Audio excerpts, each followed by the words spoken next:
sebagai polisi dalam diri, untuk pengaman diri. Ibu-ibu kalau nggak punya sifat marah, berabe bu. Kalau kata orang sini berabe, ya, acak-acakan hidup kita. Karena marah itu fitrah. Cuman marah yang nanti keluar dari fitrah adalah marah yang menyalahi aturan syariat, yang salah cara mengekspresikannya. Orang marah ngegampar orang, orang marah ngebunuh orang marah nyakitin orang, ya, menimbulkan korban. Ini marah yang salah. Tapi sekedar marah boleh, itu pembelaan diri namanya. Ada yang ngejek kita marah. Tapi marah kita tuh sekedar kesel gini ya bu ya. Nabi diejek dulu sama penduduk Taif. Baru datang ngajak berdakwah ya, kembali kepada Allah. Apa kata penduduk Taif? Alah, nggak usah banyak omong deh engkau wahai Muhammad, pergi dari sini. Dilempar batu sampai berdarah Nabi. Ya. Dicemooh, diludah, diusir dari kampung Taif tersebut. Datang malaikat gunung, penjaga gunung yang ada di Taif, bertanya kepada Rasul, ya Rasulullah sallallahu alaihi wasallam, betapa hatiku sakit, kata malaikat itu, melihat kekasih Allah diperlakukan sedemikian rupa oleh para penduduk Taif. Apakah engkau berkenan aku melemparkan gunung ini kepada penduduk Taif, ditimpa mereka sama gunung bu? Tapi apa kata Rasulullah sallallahu alaihi wasallam? Tidak usah, jangan. Allahumma hadi qaumin fa innahum la ya'lamun. Jangan. Mereka begitu karena mereka belum dapat hidayah dari Allah. Mereka belum tahu, belum kenal Allah. Aku berdoa kepada Allah, ya Allah kasih petunjuk kepada mereka agar mereka tidak melakukan hal itu lagi. Itu yang Nabi lakuin tatkala disakitin sama orang. Doanya yang baik-baik. Makanya ibu-ibu, dalam satu riwayat hadis Nabi Shallallahu Alaihi Wasallam, kalau kita doa itu jangan sembarangan. Nabi yang ajari. Kenapa? Karena kalau kita doa ada malaikat yang mengaminkan dan doa itu akan kembali kepada kita. Contoh, Nabi doa, Allahumma hadi qaumin fa innahum la ya'lamun. Ya Allah, kasih petunjuk, kasih kebaikan ya Allah kepada penduduk Taif. Malaikat bilang, amin, walaka bimislin. Doa yang baik itu kembali kepada engkau wahai Muhammad. Ibu doain orang, ya Allah panjangin umur Bu Haji itu, ya Allah saya cinta benar sama Bu Haji itu, baik orangnya, mudah-mudahan sehat afiat panjang umur dia ya Allah. Malaikat bilang di sampingnya, amin, walaka bimislin. Amin, mudah-mudahan yang kau doain balik kepada dirimu juga kebaikannya. Itu kalau doanya baik. Bayangin kalau doa kita buruk, ya Allah belagu bener lu baru beli mobil ya, bilang ke tetangganya, duh besok mudah-mudahan kecelakaan dah tuh mobil tuh, katanya. Kata malaikat, amin, kau yang doain besok kejadian begitu juga. Tuh, makanya doain penting yang baik-baik. Karena apa? Walaka bimislin, kembali sama kita yang mendoakan. Ya, ini sabarnya Nabi. Marah boleh, tapi mengekspresikan marahnya harus dengan cara yang baik.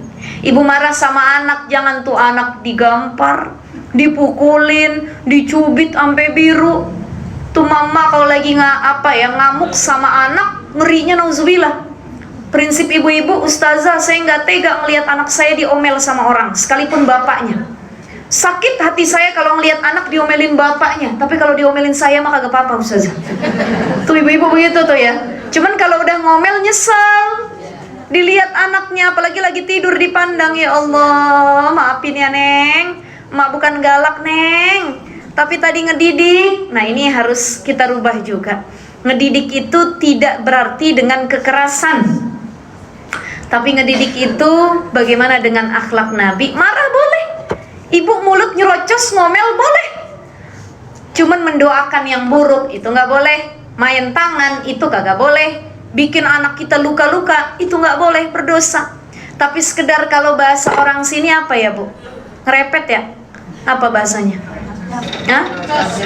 Nyerocos. Ya begitu dah, nyerocos-nyerocos ya. Ya boleh, itu namanya mengeluarkan unek-unek. Karena kalau ditahan juga jadi penyakit ya. Perempuan itu kan kalau dia diem aja tandanya dia lagi sakit Bu Haji. Yang kedua nggak punya duit, diem aja. Karena fitrahnya kita perempuan kan bawel. Ya, tandanya kalau ada ibu-ibu bawel dalam sehari, apalagi sama lakinya, berarti lagi bahagia. Bahagia benar itu. Ya, ibu-ibu sekalian ya. Jadi yang pertama, bagaimana menanamkan sifat sabar, tidak mudah terprovokasi, ya, mampu mengatur emosi yang ada dalam dirinya ketika memiliki konflik dengan orang lain.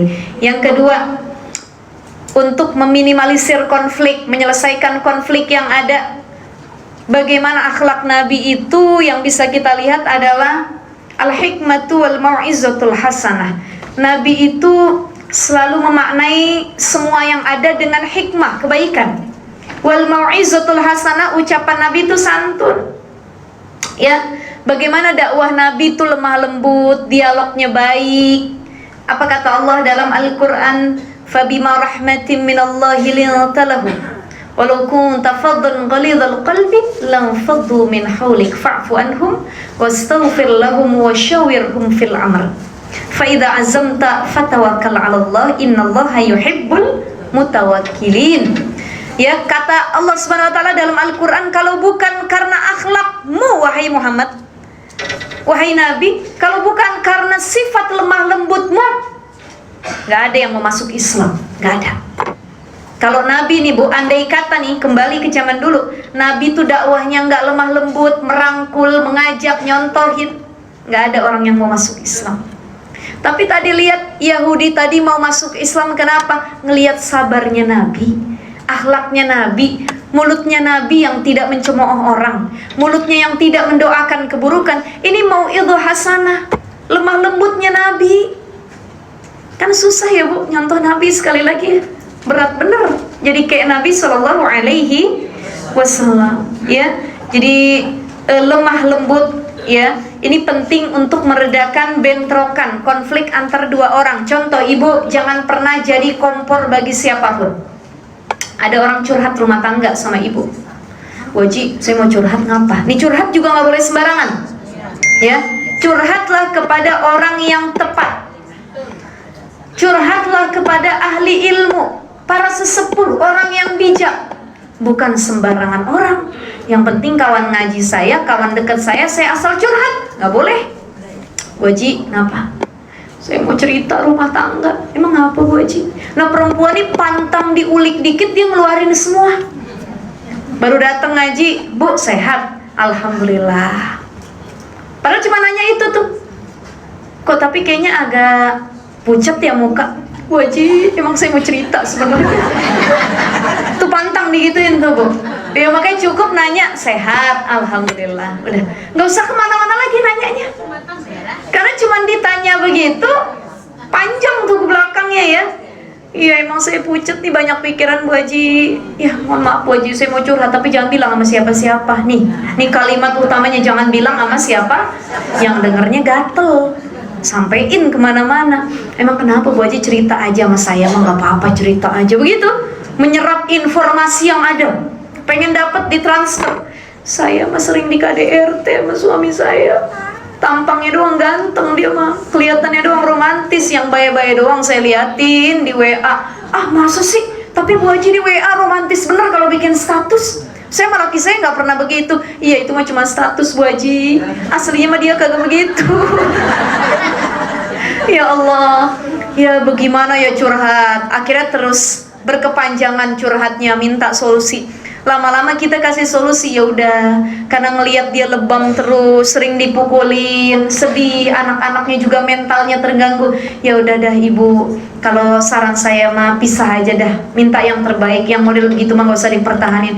Ya makasih Bu Haji, sarannya makasih, jadi teman curhat saya. Habis curhat, berapa hari kemudian dia bikin status mesra lagi sama lakinya. Sampai bikin caption, status tulisan apa dia bilang, ya Allah jadikan keluarga kami sakinah mawaddah warahmah, jauhi kami dari syaitan yang sering membisikkan kami untuk berpisah ya Allah. Oh berarti kawan curhatnya dibilang setan ya.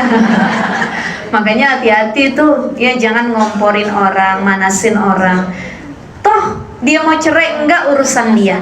Kita cuman kalaupun ada orang yang terpaksa harus curhat sama kita, cukup kita bilang, saya nggak bisa ngasih solusi apa-apa. Tanyain aja sama yang lebih bijak, ibu yang tahu, ibu yang merasakan. Pada akhirnya, bagaimana ujung rumah tangga ibu yang jalanin, bukan saya. Begitu. Jadi nggak usah jadi kompor, nggak usah jadi open, ya Bu ya. Nggak usah jadi kipas, ngipasin orang, jangan. Ya. Ya. Ini kita kan ada sesi tanya. Oh iya, dikit lagi sudah. Oh, aman-aman, siap. Sudah kelar ya? Iya. Ya ibu-ibu, karena asar lebih cepat ya. Baik, saya lanjut lagi. Jadi yang pertama tadi, sifat Nabi yang mampu mengatasi konflik yang ada dalam masyarakat. Satu, sabar. Yang kedua, mengambil hikmah pelajaran dan mauizah hasanah, yaitu berkata lemah lembut. Yang ketiga, Nabi itu tawadu, rendah hati. Ya, jadi Nabi itu meminimalisir perpecahan antar kelompok ya, yang ada sering kita dengar istilahnya dendam kelompok, dendam geng. Nabi itu nggak pernah main geng-gengan, nggak pernah main kelompok-kelompokan. Kenapa ada orang sering konflik? Ada geng satu dengan geng yang lain, sekalipun itu di majelis taklim. Yang ini segeng nih, yang ini segeng. Konflik antar geng, Nabi nggak ngajarin itu, tapi ngajarin ketawaduan, rendah hati. Bagaimana Nabi berbaur antar yang satu dengan yang lainnya, itu yang harusnya kita contoh. Jadi jangan lagi main kelompok-kelompokan, bersikap rendah hati, itu meminimalisir konflik yang ada. Ya, dan antar geng, antar kelompok nggak usah saling ngebanggain. Kalau ngobrol sama orang nggak usah kita pengen dilihat, Bu. Cukup tawadu. Ada orang nih, sebenarnya dia bodoh, ngobrol sama orang pinter. Nih orang pinter yang tawadu kayak Rasul, ketika dia ngobrol sama orang bodoh, tuh orang bodoh bilang, "Yuk, kan begini Bu Haji, begini-gini." Tuh orang pinter cuman diem. Ya, iya, padahal dia lebih tahu daripada yang ngomong. Ini namanya sikap tawadu, ya, rendah hati layaknya Rasulullah Shallallahu Alaihi Wasallam. Kemudian apa? Yang ke berapa ibu-ibu? Keempat ya. At-tasfiru wal afu. Nabi itu akhlaknya adalah penutup aib. Nabi itu menutup aib rapat-rapat, baik aib dirinya, keluarganya, atau aib siapapun yang beliau tahu. Kalau bahasa kitanya nggak ember mulutnya, ya, nggak kepo sama orang, nggak asbun. Itu akhlak Nabi. Dan apa? Wal afu, Nabi itu nggak dendam, memaafkan, pemaaf. Khudil afwa wa'mur bil ma'ruf wa'arid anil musyrikin. Maafin. Nyatanya emang minta maaf dan memaafkan lebih sulit adalah memaafkan. Ini masih kesimpan di sini. Saya udah maafin tapi saya nggak lupa kejadiannya, kata ibu-ibu. Tuh, bagaimana sifat tidak dendaman, memaafkan, itu efeknya bukan cuma memberikan kebaikan buat orang sekitar kita, Bu, tapi lebih utamanya membuat hati dan diri kita tetap stabil, sehat. Kenapa ada orang sakit-sakitan hatinya belum lapang? Dia masih mikirin keburukan orang sama dia. Dia masih ungkit kebaikan dia ke orang yang gak dibales. Dendam, kesumat, sulit memaafkan. Makanya Nabi ajarin tutup aib rapat-rapat, mudah memaafkan orang lain. Dan yang terakhir adalah al-syura, musyawarah. Jadi Nabi itu kalau terjadi konflik antar kelompok, keluarga, masyarakat, Nabi nggak langsung nyalahin yang satu, ngebenerin yang satu, nggak, dikumpulin dulu, dimusyawarahin, ngobrol baik-baik. Kira-kira kejadiannya bagaimana, hasilnya bagaimana. Nah ini pentingnya kita, Bu, nggak denger dari satu sisi. Kadang-kadang kita nih gampang nyimpulin dari satu sisi, belum denger sisi yang lain. Tidak, dengan akhlak Nabi dikumpulin, ditanya, dicari kebaikan keduanya, baru nanti diselesaikan konflik tersebut. Jadi paling tidak ibu-ibu, menghilangkan konflik itu nggak mungkin, betul nggak? Kita hidup pasti ada konflik nggak? Ada aja ya. Kadang niatnya baik jadi konflik, niatnya benar timbul konflik. Maka Nabi ngajarin kita dengan sifat-sifat akhlak mulia tadi bukan untuk menghilangkan konflik, tapi mudah dalam menyelesaikan konflik, yaitu dengan akhlak mulia yang beliau lakukan dalam kehidupan sehari-hari. Insya Allah kita yang hadir mudah-mudahan bisa nyontoh akhlak Nabi, diakuin jadi umat Nabi, dapat syafaat dari Nabi, dan mudah-mudahan insya Allah kita nanti bisa dikumpulkan di surga bersama dengan Rasulullah Sallallahu Alaihi Wasallam. Baik ibu-ibu sekalian, karena asar semakin dekat waktunya, sebelum saya tutup, saya kembalikan pada ibu-ibu, silahkan kalau ada yang mau bertanya, mungkin di 2 pertanyaan ya sebelum asar gitu, karena masjid ini nanti mau ada sholat juga.